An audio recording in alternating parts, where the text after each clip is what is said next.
Najua umewahi kusikia UTI sugu, fungus sugu. Ni vitu ambavyo hatuwezi kuviepuka kwenye dunia sasa, kwa maana ya kwamba kumekuwa na wimbi kubwa la watu ambao wanatibu changamoto hizi, lakini baada ya kupata tiba zile changamoto zinarudi.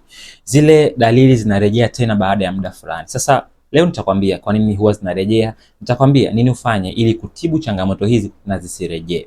Tuanze kwanza kwa kupata maana ya magonjwa haya. UTI ni kifupisho cha neno urinary tract infections, yani maambukizi katika mfumo wa mkojo au njia ya mkojo. Sasa maambukizi yanaweza kaanzia kwenye sehemu za chini au tunaita urethra, yakapanda kwenye kibofu au yakapanda juu kabisa kwenye sehemu za figo. Yakishafikaga huku huwa ni hatari sana na ikapelekea figo kufeli, kitu ambacho kitafanya iwe ni ngumu sana kupambana na changamoto hizo ikishafikia hatua hiyo. Ndio maana tunapiga kelele sana unapotibu changamoto hizi, kuna vitu inabidi kuzingatia. Sasa nini husababisha UTI? UTI mara nyingi inasababishwa na uvamizi wa kimelea yoyote ambaye hatakiwi kuwepo kwenye mfumo wa mkojo. Kimelea huyo akiingia, maana yake mwili utakuwa unapambana. Ukipambana tutapata inflammation. Dalili nyingine za infections inaweza ikawa kwenye urethra, tunaita urethritis, inaweza ikawa kwenye kibofu tunaita cystitis, au ikawa kwenye figo tunaita nephritis. Sasa tukishafanyia kipimo cha mkojo kwa mtu mwenye changamoto ya UTI, mara nyingi bakteria anayekutwa ni E. coli au Escherichia coli. Bakteria hawa huwa ni wa kawaida sana kuwepo katika eneo la njia ya haja kubwa, kwa maana hapo ndio wako wengi. Inapotokea wanahama wakaja kwenye sehemu za karibu na uke kupitia perineum, au wakasogezwa kwenye wakati wa tendo, wakati mwanaume anatoa maungo yake na let's say yameslide yakasogea karibu na njia ya haja kubwa, baadaye akagusa pale akarudisha tena ndani, inaweza ikawachota wale vimelea pale na kuwaleta kwenye sehemu karibu na njia ya mkojo. Hii inaweza ikaongeza nafasi ya mwanamke kupata UTI. Ndio maana mara nyingi UTI mwanamke anajiambukiza mwenyewe, kwa maana ya kusema vimelea wanaweza kuhamishwa kutoka kwenye njia yake mwenyewe haja kubwa kuelekea kwenye njia ya mkojo.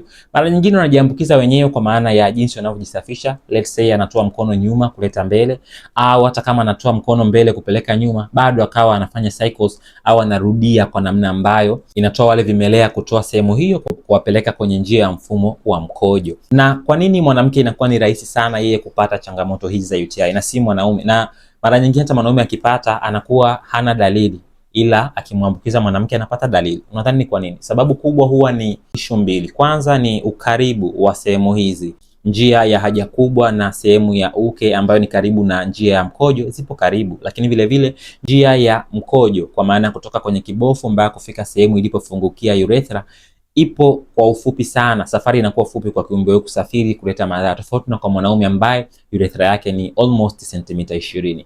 Hivi vyote kwa pamoja vinafanya mwanamke awe prone kupata changamoto hizi. Mara nyingi huwa nawaambia watu ya kwamba kwenye uke kunakuwa kuna mazingira yake. Yanapotokea mabadiliko yoyote, sana sana kwenye ile pH ambayo ni 3.8 mpaka 4.5, hali hii huwa ni ya tindikali. So hali hii inapokuwa haipo, manake tindikali haipo, ni sawa na kusema imekuwa diluted. Kuwa diluted ni rahisi kwa kiumbe yoyote kudominate au kufanya fujo pale. Ndio maana kwa baadhi ya wanawake inaweza kawa pia ni ngumu kupona, kwa sababu hata akipona ulinzi haupo. Hawa bakteria wanaosababisha UTI sana sana wanapatikana kwenye njia ya haja kubwa, njia yake mwenyewe. Kwa hiyo hata akisema tumie dawa vipi, maana yake itakuwa ni rahisi kwa kesho pia kuhama kurudi tena pale, kwa sababu hakuna kitu kinachowazuia kiwepesi. Hii inaweza kawa ni miongoni mwa sababu inayopelekea UTI irejee. Vile vile tabia hatarishi kama nilivyoeleza hapo, mfano wao wanaofanya anal sex, na maanisha ile ngono kwa njia ya haja kubwa, wanashare maumbile. Wapo ambao wanafanya ngono na watu wengi, wapo ambao wanakuwa na sexual partners wengi, kwa maana ya mpenzi zaidi ya mmoja. Hususan kwa wanawake, ukiwa na mpenzi zaidi ya mmoja inakuwa rahisi. Kila mwanaume ana microbes wake, ana viumbe wake ambao wapo kwenye sehemu zake. Kwa hiyo the more una contact na wengi, ndivyo inavyokuwa rahisi kupata viumbe wapya kila siku. Hii inaongeza chance ya wewe kupata maambukizi haya ya UTI. Bila kusahau tabia hatarishi kama hizo nilizoweza kujisafisha vibaya, sometimes kuingiza vitu ambavyo vitaki kuwepo ukeni au kujisafisha sana, sometimes kukaa sana sana na unyevu au nguo za ndani ambazo zinaruhusu sehemu hizo ziwe mbichi, mara nyingine kushindwa kujisafisha vizuri, mara nyingine matumizi ya baadhi ya vyakula ambayo yanashusha kinga au kupata magonjwa ambayo yanashusha kinga, au mara nyingine kuwa hospitalized na kuwekewa ile mipira ya mikojo. Hizi kwa pamoja zinaweza zikaongeza chance au zikafanya mtu apate changamoto ya UTI. Bila kusahau matumizi holela ya antibiotic, kwa sababu unapotumia antibiotic kiholela unalegeza au unaua pia wale wadudu wazuri ambao hutengeneza tindikali inayolinda uke. Ukiwaua ni sawa sawa na kusema hakuna barrier ya kuwazuia viumbe kutoka kwenye njia haja kubwa kwenda kwenye mfumo wa mkojo. Kukiwa hakuna barrier, ni rahisi kwa kiumbe huyu kusafiri kutoka kwenye njia hii haja kubwa na kwenda kwenye mfumo wa mkojo, kitu ambacho kitafanya upate dalili za maambukizi haya. Dalili ya kwanza huwa ni kusikia mkojo mara kwa mara. Dalili ya pili ni kusikia ukikojoa kama kuna waka moto, ile burning sensation. Lakini pia unaweza kupata dalili ya kupata maumivu makali wakati wa kukojoa au kusikia kibofu kinauma au maumivu chini ya kitovu. Vile vile kunaweza kuwa kuna dalili ya maumivu pia wakati wa tendo, japo sio sana. Na kwenye severe cases au inapokuwa chronic, inaweza kapelekea pia mtu akapandisha homa au akapata dalili za kutokwa uchafu, mkojo mchafu au wenye harufu mbaya. Kunywa maji mengi, kukojoa baada ya tendo ni miongoni mwa tips ambazo zinaweza zikakupunguzia chansi ya kupata UTI. Vile vile kwenye gonjwa kama fungus za ukeni. Hizi fungus za ukeni ifahamike ya kwamba kwenye uke tayari kuna fungus. Kuna fungus species ya Candida wapo kwa wingi, lakini lengo lao sio kukudhuru, wana kazi maalum. Inapotokea mazingira hayo ya uke yanabadilishwa, inakuwa ni rahisi kwa fungus hao kuzaliana kwa wingi. Wakizaliana kwa wingi, unapata dalili za fungus, sababu wanakuwa wamedominate. Dalili zinaweza kufanana na zile za UTI, lakini kutakuwa kuna utofauti. Mfano, huyu atapata miwasho kwenye mashavu ya uke, atapata discharge ambayo inafanania na maziwa mtindi, atapata ile hali ya kuwa kama na inflammation au wekundu kwenye mashavu ya uke au vipele. Lakini pia anaweza akapata changamoto kwenye kukojoa, pia akapata hali ya kusikia kama kuna waka moto au maumivu. Vile vile anaweza akapata maumivu makali wakati wa tendo au kusikia kama kumemwagiwa pilipili au kama kitu kinachana hivi wakati wa tendo au kipindi fulani kwenye mzunguko wake wa hedhi. Hizi zinaweza kuwa dalili za fungus. Hivyo ni muhimu kudiscuss na daktari aone ipi ni ipi na utofautishe magonjwa haya. Vivyo hivyo kwenye fungus pia tunaangalia sana pia na mazingira ya uke. Na maanisha ile pH ambayo ni ya tindikali, yale mazingira ambayo ni ya tindikali inabidi yalindwe. Yakibadilishwa na kinakuwa rahisi kwa fungus hawa kudominate au kuzaliana kwa wingi. Hivyo hata kama utatumia tiba gani kutibu fungus, utumie dawa yoyote kuweka kwenye uke kwa maana ya kutibu, kama mazingira haya hayatarejea kwenye ubora wake, basi itakuwa ni story kutibu, kwa sababu utatibu leo, lakini baada ya dawa kuisha mwilini, wale fungus watazaliana tena kwa wingi, kwa sababu haipo ile tindikali, hawapo wale viumbe ambao wanawazuia fungus hao wasizaliane kwa wingi. Hivyo itafanya ujione una fungus sugu. Ndio maana kwenye tiba za fungus huwa tunashauri pia mtu apate tiba ambayo licha ya kuwa wale vimelea itaenda kuimarisha kinga, itaenda kufanya mwili utengeneze mazingira ambayo si rafiki kwa viumbe hawa kuwepo.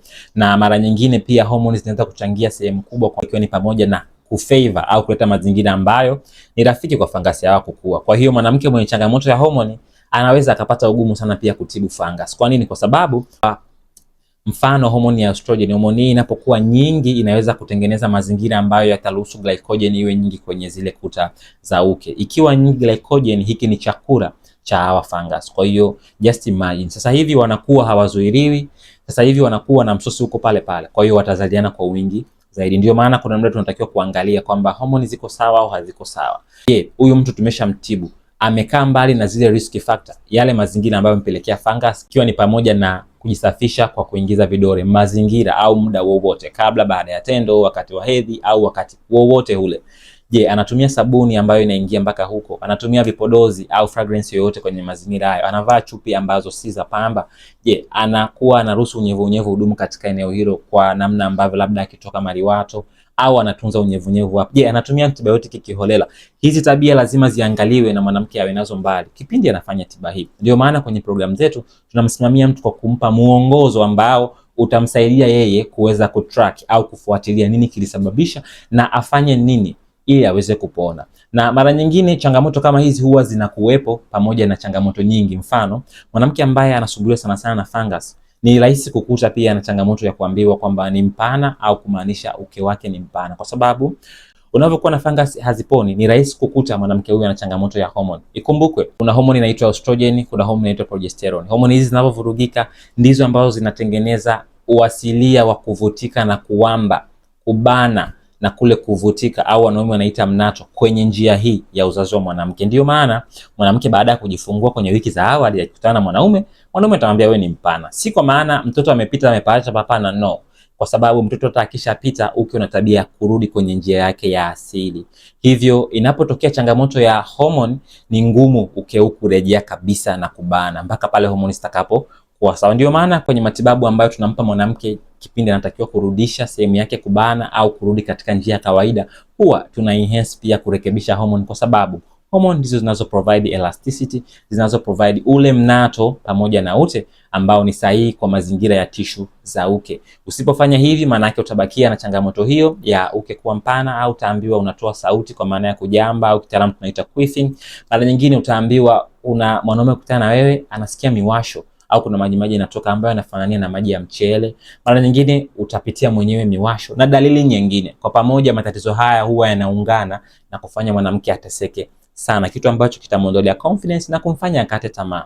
Imekuwa ni rahisi sana kutibu wanawake hawa kwa sababu kuna programu elekezi ambayo inamuongoza mtu kuanzia kwenye chanzo, anafahamu, anatibu, lakini pia anapata baadhi ya maelekezo ambayo yatamfanya aweze kusimama mwenyewe kesho na kesho kutwa. Mkononi kwangu nina mfano wa package ambazo huwa tunazitumia kutatua changamoto za uzazi, ziwe za mirija, kuziba, PID, uvimbe wowote, ikiwa ni uvimbe nyama, vimbe maji, changamoto zile za hormone, changamoto zile za dalili ambazo huzielewi lakini zinaashiria kuna shida kwenye mfumo wako wa uzazi.